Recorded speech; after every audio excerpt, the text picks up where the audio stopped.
علامہ صاحب، یزید اگر اتنا مطلب برا تھا اور فاسق فاجر تھا، میں پڑھا بھی ہے سنا بھی ہے، جی جی تو اس میں پھر وہ تخت پہ کس طرح بیٹھ گیا؟ وہ اس کو کس طرح جو ہے حکمرانی مل گئی کہ پوری اصل میں سلطنت یہ اسلامیہ کی؟ پوری ہسٹری ہے اس بارے میں نا، پڑھنی بھی چاہیے معلومات ہے تو مکمل بیان، اب اتنا بیان تو ہم نہیں کر رہے ہیں، مختصر ہمارا ہوتا ہے۔ مسئلہ یہ تھا کہ حضرت امیر معاویہ رضی اللہ عنہ سے حضرت امام حسن پاک نے صلح کی تھی،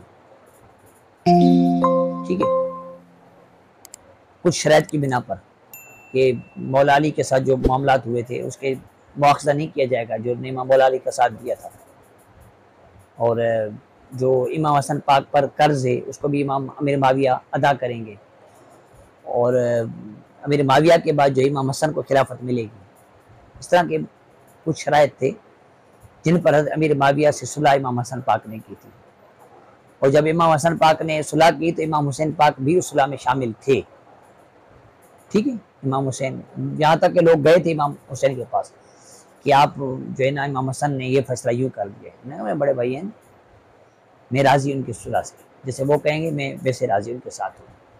آخر تک امام حسین امام حسن کے ساتھ رہے، ان کے موافق رہے، کیونکہ اللہ کے نبی علیہ السلام نے پہلے ہی خوشخبری دے دی تھی کہ میرا بیٹا وہ ہے جو دو مسلمان گروہ میں صلح کروائے گا، حدیث پاک کے اندر بھی ہے۔ امام حسن پاک نے وہ حدیث پر عمل کیا، خلافت کی مدت پوری کی۔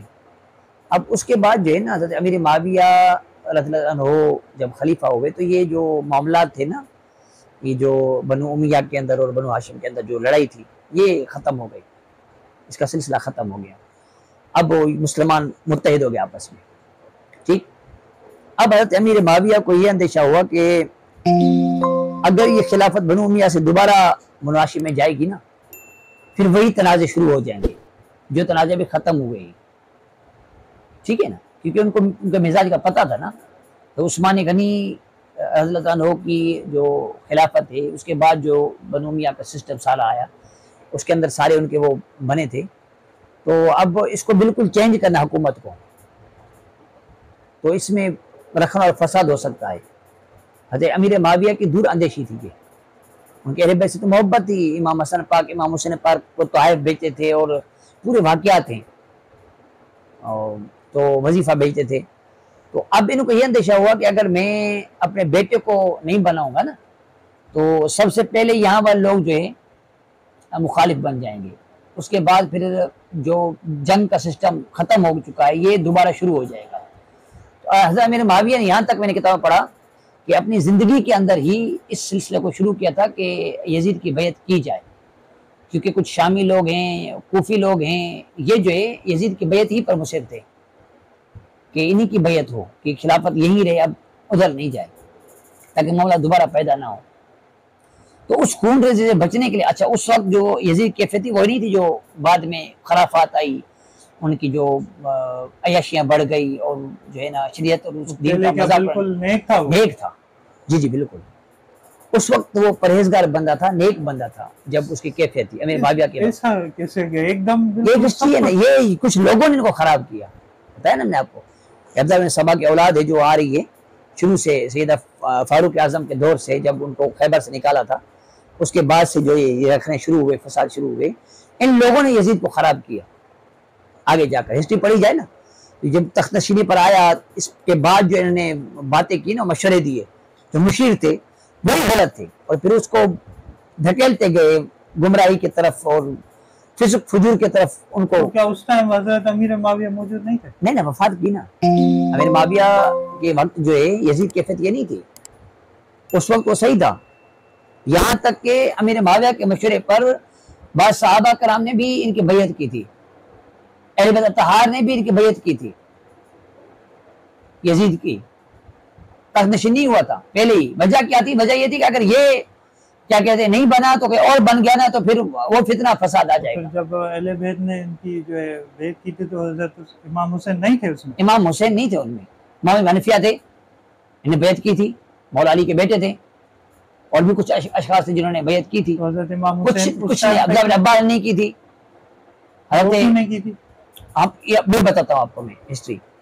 اصل مسئلہ یہ تھا کہ حضرت امیر معاویہ نے کچھ صحابہ کرام رضوان کی طرف یہ مطلب وہ چیز کی تھی، اس کے بعد جو ہے یہ سلسلہ چلا بیعت کا نا یزید کا. اچھا پھر صحابہ کرام میں اختلاف ہوا بیعت پر، دو گروپ ہو گئے. بعض کہتے تھے کہ یزید کی بیعت کرنی چاہیے، بعض کہتے تھے نہیں کرنی چاہیے، کیونکہ معاہدہ یہ تھا کہ امام حسن کے بعد امام حسنی کو ملے گا. اس معاہدے کے مطابق جو امارت ہے نا یہ بنی ہاشم کے اندر آنی تھی اس شرائط کی بنا پر، ٹھیک. اور یہاں پہ جو معاملہ ہو رہا ہے اس شرائط کے خلاف ہو رہا تھا، معاہدہ بھی تو ٹوٹ رہا ہے، معاہدہ ٹوٹ رہا تھا. تو بعض کی یہ رائے تھی کہ معاہدہ جو ہے ٹوٹ رہا ہے نا، ہم اس کی ٹوٹ رہا ہے نا، ایک ٹوٹ رہا ہے کہ ان کا حق ہے، اب ان کا حق نہیں ہے.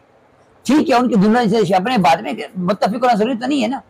تو اب یہ دو قسم کی رائے ہو گئی. کچھ جو صحابہ کرام تھے اور اہل بیت اطہار تھے ان کی رائے یہ تھی کہ یزید کی بیعت نہیں کرنی چاہیے، کیونکہ یہ بنتا ہے امام حسین کا حق، کیونکہ مدینے کا معاملہ تو وہی دیکھ رہے تھے سارے، ان کا حق بنتا ہے. تو امیر معاویہ رضی اللہ عنہ کے وصال کے بعد جو ہے یہ یزید جب تخنشین ہوا نا، اب زبردستی جبر کرنا شروع کیا. کن پر؟ ان صحابہ کرام پر کہ جو بیعت نہیں کر رہے تھے. جو کر رہے تھے ان کا تو مسئلہ نہیں تھا، مسئلہ تو ان کا تھا جو نہیں کر رہے تھے. ان میں سرفہرست امام حسین تھے. نہیں تو جو کر رہے تھے جب وہ ظلم کر رہا تھا، ظلم اس وقت نہیں تھا، اب خطوط بھیجے خلاف.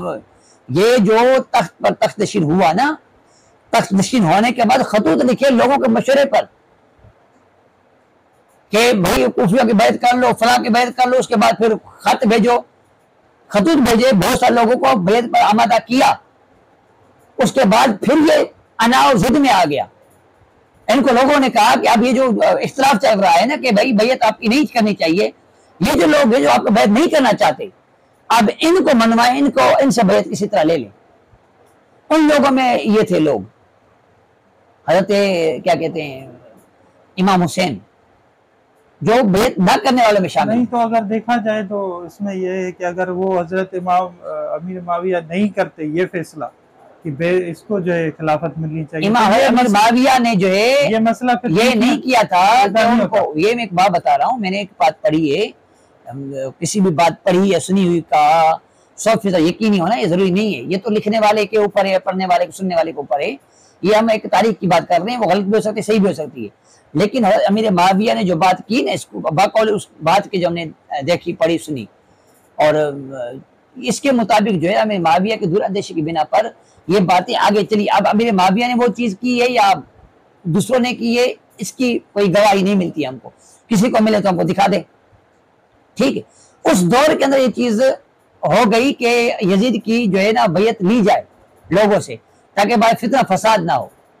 امیر معاویہ تو اہل بیت کی محبت کرنے والے، نبی پاک کی محبت کرنے والے تھے. جو تبرکات آپ نے کہا کہ اس میں قبر میرے ساتھ جائیں، یزید تو دیکھ رہا تھا، اسے محبت کرنے والے تھے. امیر معاویہ اہل بیت کی محبت کرنے والے تھے، خیال رکھنے والے تھے. اور وہ وصیت ان کو یہی تھی کہ اہل بیت سے احسان کرنا.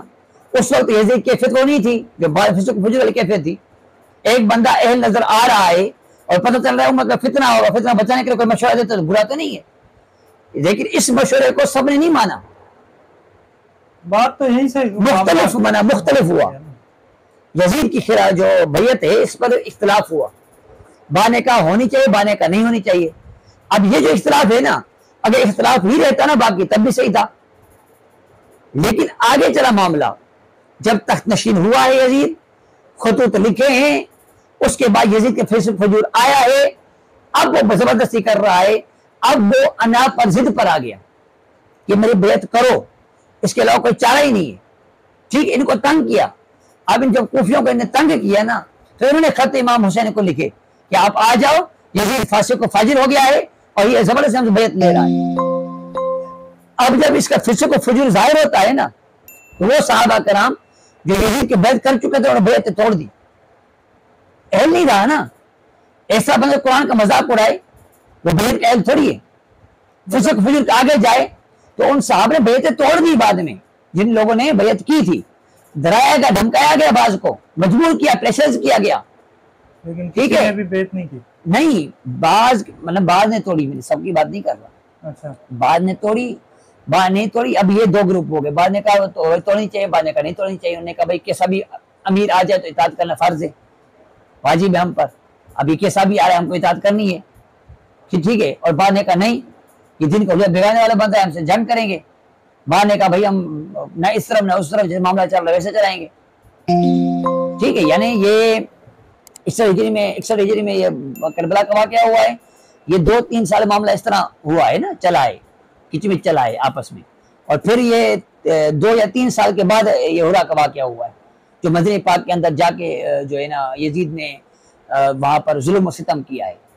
یہ اس کے بعد پھر تو آیا ہو گیا مسئلہ کہ یہ بندہ دیندار نہیں ہے، یہ جو اتنا حد تک آ گیا ہے ضد کے اندر، تو پھر تو کسی نے بیعت نہیں رکھی. باقی پریشر بعد وہ کیا، ان کو دھمکایا ڈرایا، وہ الگ بات ہے ان کی. لیکن یزید کی بیعت پر کوئی صحابی خوش نہیں تھا، یزید کی بیعت پر کوئی راضی نہیں تھا. اور یہ جو کربلا کا واقعہ اس کا بھی پتہ صحابہ کرام کو پہلے نہیں تھا، چلا ہے پتہ تو بیعتیں توڑی ہیں. ٹھیک ہے، تو یہ یزید جو ہے نا اس طرح تخت نشین پر آیا. یہ تخت نشین کیوں ہوا؟ اس لیے ہوا کہ یہ جو ہے نا ظلم و جبر کے ساتھ کا میرے باپ کی بادشاہی ہے، اب میرے علاوہ کوئی ہے ہی نہیں. حالانکہ حق تو یہ تھا اس دور کے اندر، ایک رکھنے کا اندیشہ تھا نا، حق تو یہ تھا کہ اس ٹائم جو ہے نا اس معاہدے کے مطابق امام حسین کو یہ دی جاتی ہے امانت. بابا ٹھیک ہے، جب پھر وہ اس کو خلافت مل رہی تھی اس ٹائم حضرت امام حسن کہاں تھے؟ امام حسن تو شہید ہو گئے تھے نا. اچھا، امام حسین امام حسین کو ملنی چاہیے تھی سیدھی سیدھی. امام حسین کو ملنی چاہیے تھی. شاید میں تو ارچہ تھا امام حسن کو ملے گی واپس، تو مطلب یہ تھا امام حسن امام حسین کو ملے گی. امام حسن کو بھی جو ہے کسی مطلب سازش سے شہید کیا گیا.